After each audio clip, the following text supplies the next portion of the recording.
வணக்க நண்பர்களே, ஒரு அழகான கிளி ஒன்று மரப்பொந்துல வாழ்ந்துகிட்டு இருக்கு. அதுக்கு தேவையான உணவுகள் எல்லாத்தையுமே பாத்தீங்கன்னா பழங்கள் எதையா இருந்தாலும் சரி, தனக்கு தேவையான உணவை அந்த மரப்பொந்துக்கு கொண்டு வந்து நிம்மதியா உட்காந்து சாப்பிடும் திருப்தியா.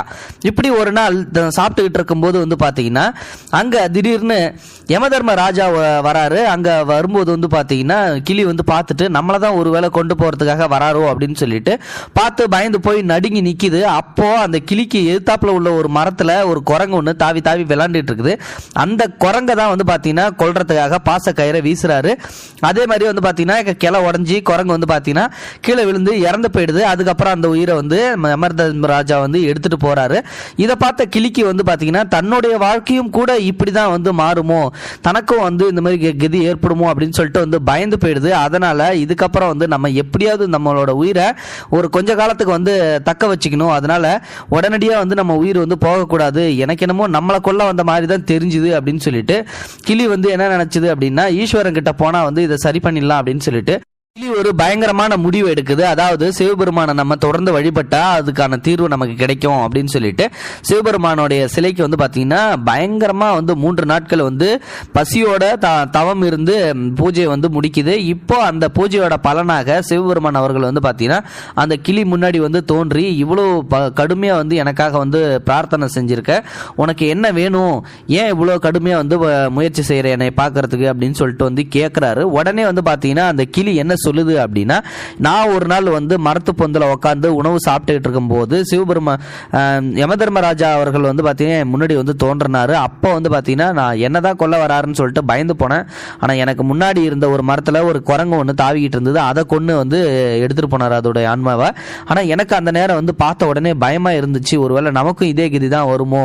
ஆனா பாத்தீங்கன்னா இப்பதான் என்னுடைய வாழ்க்கையை தொடங்க ஆரம்பிச்சிருக்கேன். ஆனா இதுக்கப்புறம் என்னுடைய வாழ்க்கையும் அதே மாதிரி ஆயிடக்கூடாது அப்படின்றதுக்காக தான் நான் உங்ககிட்ட இந்த மாதிரி ஒரு வரம் கேட்கறேன் அப்படின்றாங்க. என்ன வாழ்க்கை வரம் அப்படிங்கும்போது, நான் எனக்கு சாவே இருக்கக்கூடாது, நான் சாகா வரம் பெற்றிருக்கணும், நான் கிட்டத்தட்ட 100 வருஷம் வாழ்ந்தே ஆகணும் அப்படின்னு சொல்லிட்டு அந்த கிளி சொல்லுது.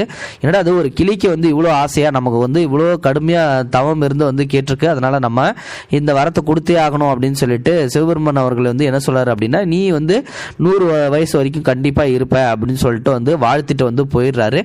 இதுக்கப்புறம் பாத்தீங்கன்னா சிவபெருமான் அவர் மனசுக்குள்ள வாழ்த்தினாரே ஒழிய அதுல உள்ள கண்டிஷன்ஸ் எதையுமே சொல்லவே இல்லை.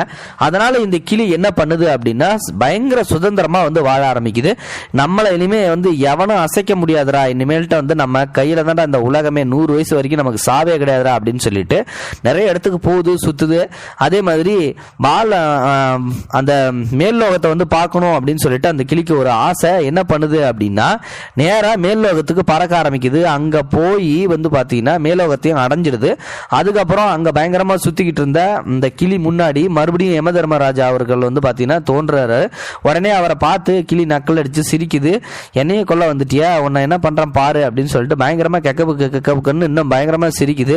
யமதர்மராஜாவை பார்த்த உடனே சிரிச்ச உடனே அவருக்கு பயங்கர கோபம் வந்துருது. பாசக்கயிறை வீசி அந்த கிளியோட உயிரை எடுத்துடுறாரு.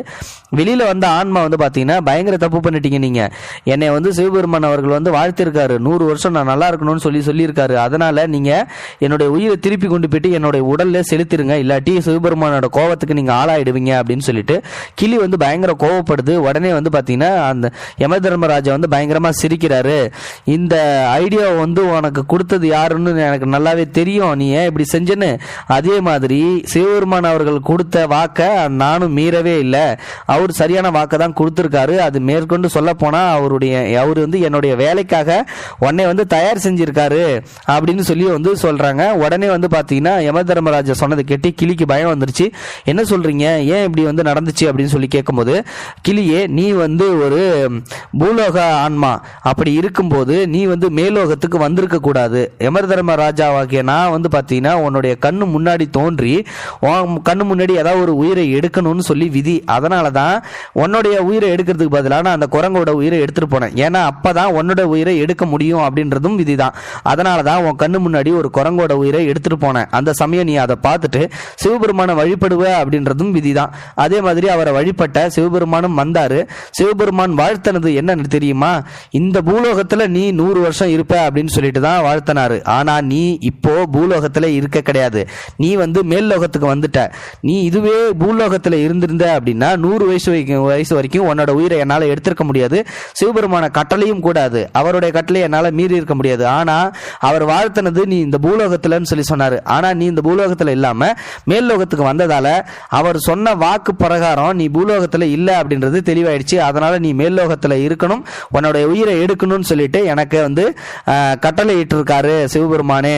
அதனால என்னுடைய வேலையும் ஈஸியா முடிஞ்சிடுச்சு அப்படின்னு சொல்லிட்டு யம தர்மராஜா சொல்றாரு. உடனே அந்த கிளிக்கு பயங்கர சோகமா ஏற்பட்டு தன்னுடைய ஆன்மாவோட அந்த கிளியை பாத்தீங்கன்னா நேரா சொர்க்கத்துக்கு அழைச்சிட்டு போயிடுறாரு யம தர்மராஜா. சோ இதுல இருந்து ஒரு விஷயம் மட்டும் நல்லா உங்களுக்கு புரிஞ்சிருக்கும். எது நடக்கணும்னு நீ இருக்குதோ அது கண்டிப்பா நீங்க எங்க போய் ஓடி ஒளிஞ்சாலும் நடந்தே தீரும். அதை மட்டும் யாராலையும் மாத்தவே முடியாது. அதனால தயவு செஞ்சு விதியை மதியால வென்றலாம் அப்படின்னு சொல்லிட்டு இந்த காலத்துல ஒரு காலமும் நினைச்சிடாதீங்க. அதுக்கு ஒரு சின்ன எக்ஸாம்பிள் ஸ்டோரி தான் இது. இந்த ஸ்டோரி பிடிச்சிருந்ததுன்னா மறக்காம லைக் பண்ணுங்க, இந்த வீடியோவை மற்றவங்களுக்கு ஷேர் பண்ணுங்க, கூடவே நம்ம சேனலையும் சப்ஸ்கிரைப் பண்ணுங்க. தேங்க்யூ ஃபார் வாட்சிங். இது போன்ற செய்திகளை உடனுக்குடன் நீங்கள் தெரிந்து கொள்ள மறக்காமல் எங்களுடைய சேனலை சப்ஸ்கிரைப் செய்யவும், கூடவே பக்கத்தில் வரும் பெல் ஐக்கானையும் கிளிக் செய்யவும்.